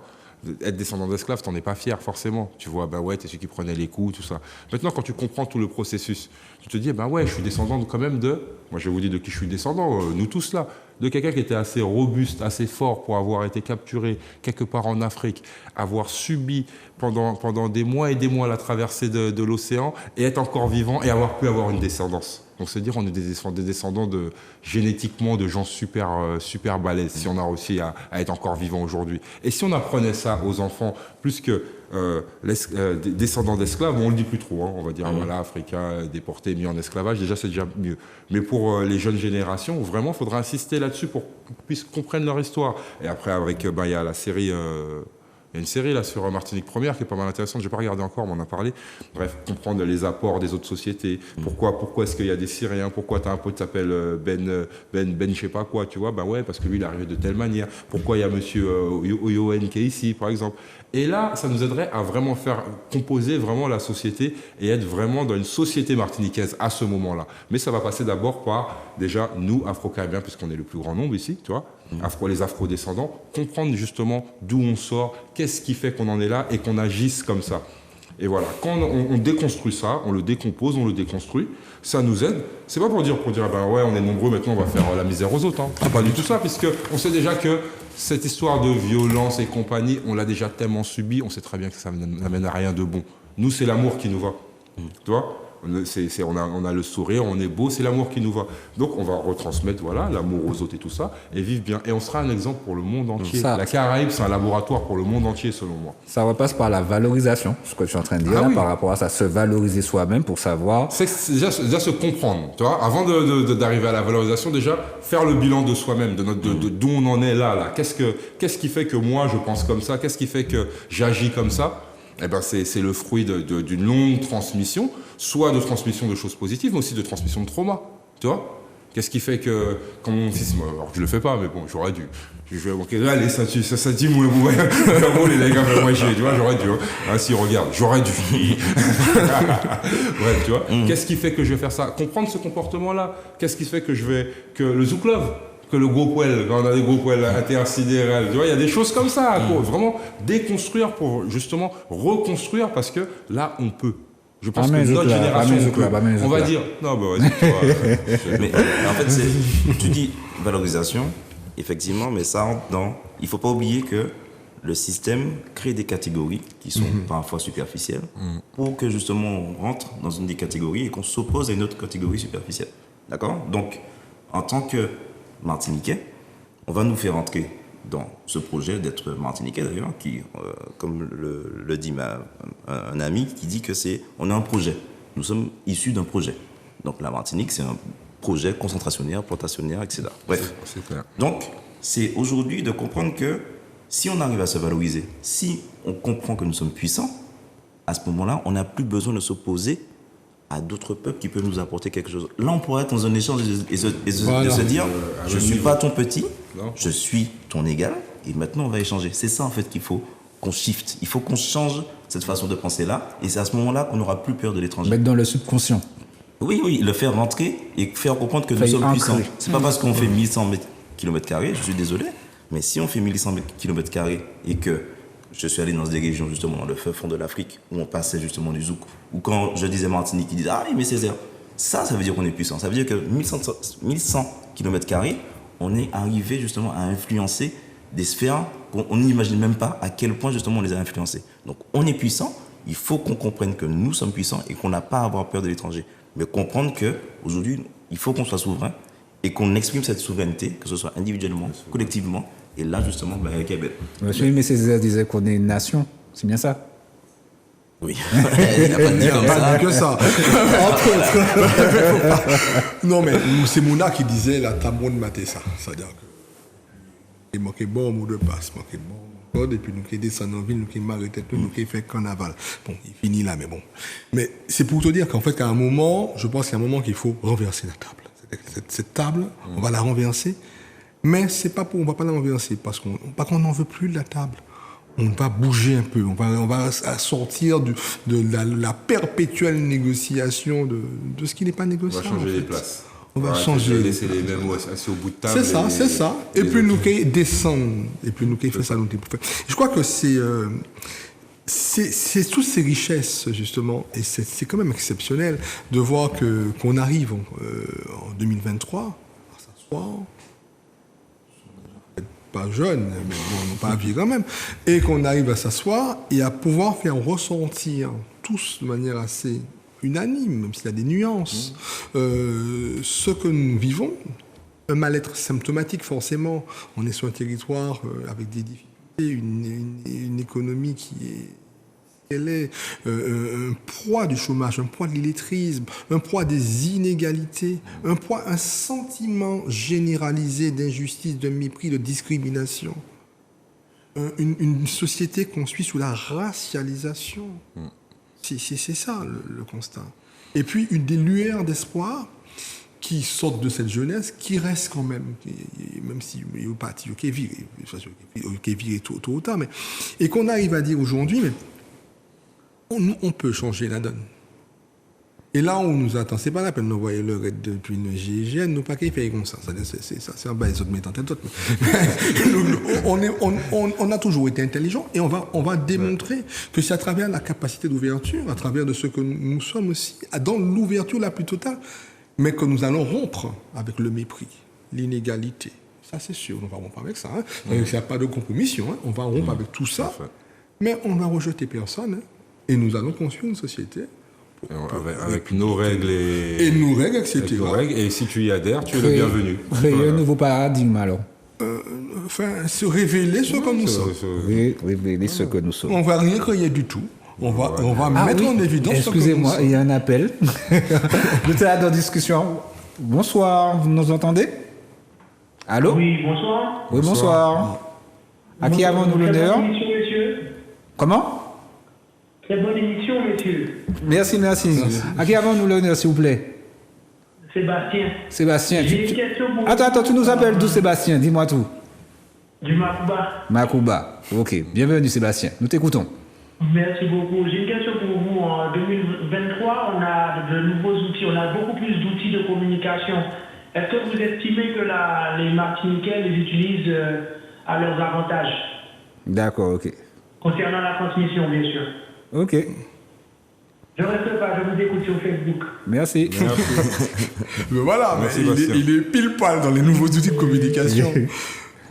Non, mais il faut savoir que, là, tout à l'heure, on parlait d'inégalité. C'est-à-dire que on a beaucoup d'outils de communication, mais tout le monde pas qu'à ça servir de manière Il y a l'électronisme. unanime. Il y a un Voilà, gros- l'électronisme quand même. Il ne faut pas oublier qu'il y a l'illettrisme, ça ne veut pas ça l'écrit, mais il y a l'électronisme où tu ne sais pas utiliser ça. Il y a une rupture numérique aussi. Donc, ce qui fait que quand on fait un sondage et puis on dit voilà qu'on a mis sur Internet, sur Google Form, et que la population martiniquaise a répondu, et voilà ce que les Martiniquais ont dit, et les 40% des gens qui passent à faire ça, ils ne sont pas Martiniquais. Par alors. contre, t'es ado. C'est ça. Donc je crois qu'il y a un moment pour pouvoir justement, on a ce devoir également d'accompagnement de toutes les personnes qui n'accèdent pas encore à cette communication, dans ce mouvement d'éducation populaire aussi, d'éducation permanente, et même à tous les âges, y compris aux âges où à 70 ans, il y a des gens ont besoin. Et je crois que il faut pas oublier que même s'il y a de la communication, etc., et puis même l'usage de ces réseaux sociaux, parce qu'il y a des gens qui utilisent les réseaux sociaux comme étant en permanence dans le complot aussi, hein, c'est-à-dire que, parce que sur les réseaux sociaux, on trouve beaucoup de choses. Tu as des gens qui m'envoient des trucs qui me disent voilà, ouais, il y a telle chose, machin, tel dit, mais là, il est en piège ici. Enfin, ça aussi, c'est à double sens. Il y a une désinformation. Donc, il y a aussi ce besoin de pédagogie, aussi d'accompagner les personnes, parce que si tu ne sais pas aujourd'hui faire le tri dans une information, tu as tout et n'importe quoi. C'est là que je parlais de vigilance. C'est ça. Donc, on a aussi. Il y a aussi une troisième chose dans les réseaux sociaux aussi. Il y a aussi il y a donc l'information, des informations, mais aussi beaucoup de gens qui ont juste besoin d'être vus, d'être entendus. Tu vois, moi aussi, je suis là, donc ils ont besoin de parler de. Le selfie social. Ah voilà, le selfie social même, voilà. Et de l'apparition de son. Parfois c'est.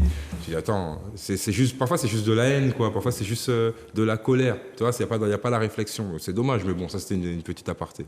Mais heureusement qu'ils sont là, les réseaux sociaux, parce que ça aide beaucoup. Après, la question permet quand même vraiment, de est-ce qu'en Martinique, est-ce qu'on l'utilise dans la transmission? Je ne pourrais pas te dire vraiment dans la transmission, parce que on va faire à l'échelle de la famille, ben, tu n'en as pas forcément besoin dans la transmission, sauf si tes enfants sont très loin de toi, tu vas utiliser, mais sinon, tu n'as pas forcément besoin. À l'échelle, on va dire, de la société, on va dire, vivant en Martinique, ben, je sais pas plus que ça, parce qu'on n'est pas... Peut-être aussi qu'on C'est les pourrait, réseaux sociaux, mais on n'est pas ni plus ni moins, quoi. oui, mais Je avoir sais des pas. banques de ressources, peut-être. Je me dis qu'à un moment, il y a des choses. Moi, je ne sais pas comment les archéologues vont faire pour notre civilisation, parce qu'il n'y a plus de photos, enfin, les dernières photos, les Papier. derniers Ah, objets. ouais. Tout est tellement dématérialisé que je crains pour l'archéologie Là, ce sera pas évident. ce sera pas évident de retrouver nos traces de civilisation. Une Si traçabilité jamais, sera difficile. c'est vraiment assez compliqué. Et je me dis, mais à un moment, tous ces albums, ma mère m'a envoyé il y a quelques jours des photos de moi petit, des photos de mes tantes, des photos très belles en fait. Et parce qu'elle rangeait sa chambre, elle a retrouvé un album de photos terni, parce qu'elle assez vieux quand même. Donc elle a fait des petites photos. Et je me dis, mais mes enfants vont même pas retrouver ces albums-là. Peut-être qu'il serait temps aussi qu'on les dématérialise et qu'on arrive à garder une sauvegarde et que peut-être qu'on on les échange entre nous. Et dire, voilà, là, c'était la fontaine Hôtel. Peut-être qu'à travers Après, ça... il y a des gens qui font ça, là. Oui. Les ACAFAS, c'est Ah, ouais, vous j'aurais- Ah, voilà, je suis Les la censure. ACAFAS. Je suis la censure. Non, on va faire un petit tour de table pour clôturer. Tout d'abord, ça s'est bien passé, messieurs? On m'entend? Ah, on a un autre appel, excusez-nous. Allô, oui, bonsoir. Ah, Sébastien encore, je crois. Oui, bonsoir la libre antenne. Moi, c'est Roger. Oui. J'avais une toute petite question. Est-ce que, comment dire, j'estime que la transmission, en fait, perd en qualité à partir du moment où on ne se respecte pas. Tant qu'on ne se connaît pas soi-même, on va forcément, je pense, transmettre des choses de manière trop brouillonne. D'où la notion de Ibon Consa. Vous en pensez quoi?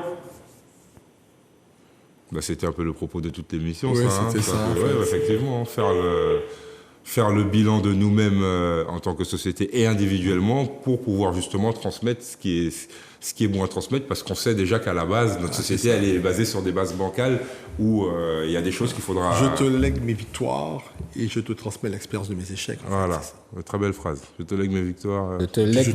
et oui, je te lègue mes histoires et je te transmets l'expérience de mes échecs. mes C'est-à-dire échecs. que tu vas avoir cette expérience. Tu vas savoir que là, m'en tomber, mais pas que vous apprendre à faire attention, machta là. C'est le but.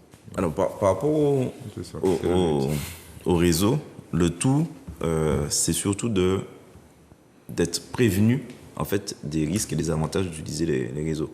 Sur une île, il ne faut pas oublier que, comme il a dit, en fait, que ça soit utilisé pour des gens en fait, qui sont à distance, etc. Il n'y a pas de souci. Sur une île, il ne faut pas que ça prenne le pas sur le fait d'aller voir. Que ça déshumanise, Voilà. déshumanise les Que relations ça sociales. permet en fait Ouais. de voir la réalité à travers l'écran. Il ne faut pas oublier qu'on est sur une île, donc il y a la possibilité d'aller n'importe où à n'importe quel moment et qu'il faut justement que ça ne prenne pas le pas sur le déplacement et aller vers l'autre. Excusez-moi, donc il faut cultiver ce macrélage alors. Oui, évidemment. On a déjà dit ça. C'est que c'est comme tous les outils. Il y a un couteau, il peut à la fois servir pour couper un géomon, pour tuer quelqu'un. L'outil est là. C'est à nous justement de comprendre qu'on peut l'utiliser à bon ou à mauvais escient. Tant qu'on comprend justement que, comme il l'a dit, il y a des fake news qui vont circuler, prenons la responsabilité de se dire, bon, je vais vérifier. J'arrête moi-même de transférer directement Voilà. quelque chose que je reçois. Je vais vérifier. Le fait tourner. Voilà, le fait tourner. Je vais lire d'abord un peu. Il y a des quand même. enfants, il il y a faut des des enfants fois sur arrêter. certains groupes. Les enfants allons discuter de l'information qui vient d'arriver, etc., etc. C'est une information, c'est une sensibilisation justement qui ne se fait pas et qui fait qu'on peut considérer que les réseaux sociaux sont utilisés à mauvais escient. Mais si la sensibilisation est faite, si on est dans un cadre justement où déjà on vit avec les personnes qui sont autour, c'est-à-dire que par exemple, quand on est sur un lieu de vie, il faut qu'on se mette des règles pour que la personne qui parle, l'autre personne puisse l'écouter sans être sur son portable et ne pas sortir l'excuse de « mais mon PC fait piser baguette en même temps ». Alors qu'il y a plusieurs études qui montrent que tu perds de l'attention quand tu es sur un écran et qu'il y a quelque chose d'autre qui se passe. Donc c'est que il faut qu'on retrouve justement, comme on l'a dit, cette responsabilité. Donc les réseaux sociaux, c'est pas quelque chose de mauvais, c'est à nous justement de l'utiliser à bon escient et de faire en sorte que ce soit un outil qui permette justement de s'émanciper. On a bien vu qu'il y a certaines révolutions qui partent en fait de certaines images chocs, qui partent de certains réseaux. Arabe. Voilà. Ouais, Donc ouais, nous, ouais, à nous arabe. de l'utiliser. On a vu le retentissement qu'a eu, par exemple, l'effondrement des statuts. Les réseaux sociaux ont amplifié ça. Et ça a permis ensuite d'avoir un débat dans la société qui fait qu'aujourd'hui, on est assez... On a des débats, mais on est assez d'accord sur le fait qu'on veut justement un espace public qui soit plus représentatif du Martiniquais. Donc il y a eu cette résonance-là également à travers le monde entier. Hein. Ouais, voilà, en Voilà. plus, ça nous En Russie, ça a permis en justement Angleterre, de en relancer Belgique. justement le processus, parce que c'est pas nous qui l'avons lancé, mais de relancer le processus justement de destruction de certains statuts qui ne représentent pas, États-Unis qui aussi. représentent une certaine domination. Donc, les réseaux sociaux, faut pas le voir comme un ennemi, il faut juste s'outiller et se tenir au courant. S'adapter. T'as dit le Martiniquais, mais sur ce cas précis, c'est vraiment l'afro-caribéen, là. Oui, ça, Ouais, ouais. ça c'est Non, parce clair. que voilà, déjà ce mot-là, là, le Martiniquais, je fais une répétition, mais Martiniquais habitant de la Martinique, Antillais habitant des Antilles, moi je m'arrête à là. Tu vois, c'est vraiment des déterminations géographiques. Et tant qu'on va rester à s'appeler comme ça, c'est un Guadeloupéen, c'est qu'on va jamais comprendre à quel moment il faut qu'on fasse pub, justement. Mais ça reste de ce un qui lieu nous lie de géographique. notre Ça histoire. reste un lieu géographique Ça reste- tout de même. J'ai pas dit, c'est ce que Voilà. je veux dire. C'est toi, parce que tu vas me saouler, toi. Mais ça reste un lieu géographique. Oui, ça reste un géographique, mais quand tu n'y es plus, quand tu habitais à Drancy, Pourquoi mettre Si on, la- si pourquoi on- mettre si on la te, même si on te- audio, là si on te détermine par rapport à ton lieu géographique, tu étais à un grand cerf.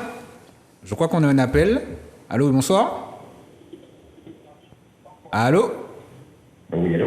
Oui, bonsoir. Oui, bonsoir. Oui, donc Avant tout, qui est au téléphone? Oui, Jean-Philippe. Tu appelles d'où, Jean-Philippe?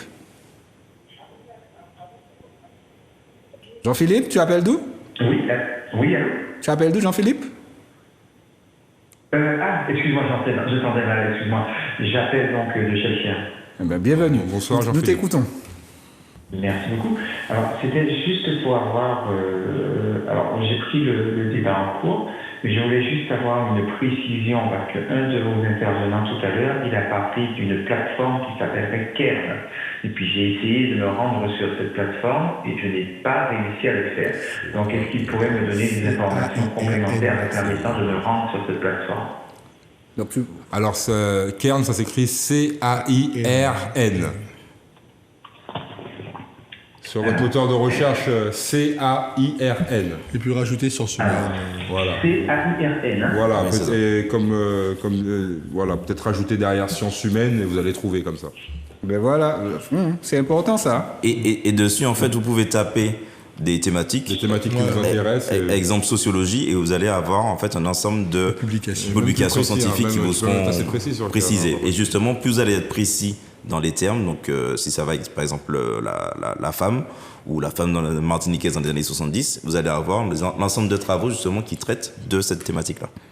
Voilà. Une revue littérature très intéressante. D'accord, ok. Ben, merci pour l'appel. Ben, merci beaucoup et puis bonne émission, prenez soin de vous. Merci. Merci. Merci. Effectivement. Ouais, c'est bon. Effectivement, quand on disait Kern, par exemple, moi j'entendais K. Une petite précision, en plus il y a beaucoup d'importance parce que tout à l'heure on parlait de diffusion, on parlait de retransmettre certaines connaissances et certains savoirs.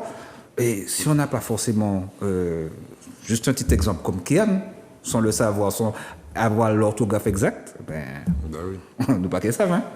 Oui, et ça permet justement au niveau de la transmission aussi de se concentrer aussi sur la forme qu'on prend pour faire ces transmissions-là. Je pense qu'aujourd'hui, par exemple, le format des conférences n'est plus du tout, ou certains formats de conférences, en tout cas, ne sont plus du tout adaptés à la génération qui vient. Et qu'il faut justement qu'on puisse faire ce travail-là, et que même ceux qui, aujourd'hui, sont des références dans leur domaine, comprennent en fait que pour que le message puisse arriver à un plus grand nombre, il faut qu'ils fassent des efforts, effectivement, sur comment ils vont communiquer, quel type de communication ils vont faire. Tout à l'heure, il a parlé, en fait, du fait qu'il y a certains militants qui vont agresser certaines personnes en les culpabilisant, en le traitant de nègre de maison, etc. Il faut aussi qu'on comprenne ça, c'est-à-dire qu'il y a certaines façons de transmettre des informations qui ne sont plus adaptées à la génération justement qui est en train de venir, ou même ma génération, effectivement. C'est plus buvable pour moi d'assister à une conférence de 2 heures où on va rabâcher certains termes sur un ton monochrone sans image. Alors, T'es moi, sorti je- concerné, Guy Albert, non? Ah, pas du tout. Non, moi, je voudrais dire quelque chose par De toute rapport façon, justement à je la pense cette que transmission. les sujets de recherche aujourd'hui en communication sont aussi en train de... Il faut changer aussi. Là, par contre, le paradigme. C'est-à-dire qu'aujourd'hui, quand on veut parler à quelqu'un, il faut déjà avoir quelque chose à dire, quelqu'un qui le dit, et il y a un canal. Le canal de la conférence, je pense qu'il est un peu obsolète. Donc, Moi, je pense qu'il faudrait vraiment vulgariser certaines voilà. choses. Là, je pense, moi j'en parlais avec Jonathan, on en parlait avec Olivier aussi avant. Un exemple tout bête, hein. Où sont les gens? Ben, les gens, on mange beaucoup dehors ici. On est beaucoup dans les camions à pizza, tu vois, à manger quelque chose dehors, tout ça. Et c'est un endroit où les stations. Pourquoi ne pas prendre justement certains écrits, un truc tout bête, hein, je sais pas, la lettre de Willy Lynch, tu vois, voilà, une petite base, un truc assez simple qui n'est pas poussé, plastifié des deux côtés, accroché comme près du décapsuleur. Comme t'es bon décapsuleur là, tu vois. Mais les gens vont le lire, tu vois. il faut culturer les stations. Mais, par exemple, parce que c'est des lieux où on se rencontre et où il y a des discussions informelles. Le soir, dans les bourgs, les gens vont chercher leur pizza, attendre leur steak frites, leur poulet frites, je sais pas quoi. Tu vois, ils sont là comme ça, il y a les tables, il n'y a rien. Et ben, c'est là qu'on prend le Milan. Donc c'est dans les endroits où on va prendre le petit Milan, la petite parole, tout ça. Ben, s'il y a quelque chose, on va le lire. Peut-être la première fois, on va pas le lire. Peut-être la deuxième semaine non plus. Peut-être la troisième semaine. Eh ben, pétard, là, depuis combien de temps là? C'est qui ça qui m'a tué ça là? Et hop, ça fait une personne qui va vraiment s'ouvrir. Et ça fait une famille. Quand tu as une personne, tu as une famille presque. Quand tu as une maman ou un papa, tu as une famille. Quand tu as un enfant déjà assez grand, ben ouais, tu auras les petits frères et sœurs. Et c'est ça, parce que souvent, pas souvent, le danger, c'est qu'on arrive à un truc où, à l'entre-nous. Ouais, les gens intéressés par ça, entre nous, on discute. Et puis, C'est l'entre-soi. celui qui fait le plus beau mot, tu vois. Et justement, ça va nous amener quand tu où, fais, ça, quand tu fais une tu vois conférence où tu n'as que des yeux des gens qui te Voilà, ressemblent, c'est lourd. tu as parlé à qui en fait? C'est lourd. Et il Tu faut as parlé à ta vraiment, communauté, tu as transmis quoi? Tu n'as rien transmis du tout en fait. Tu as montré ta Ta connaissance. ton génie. Voilà.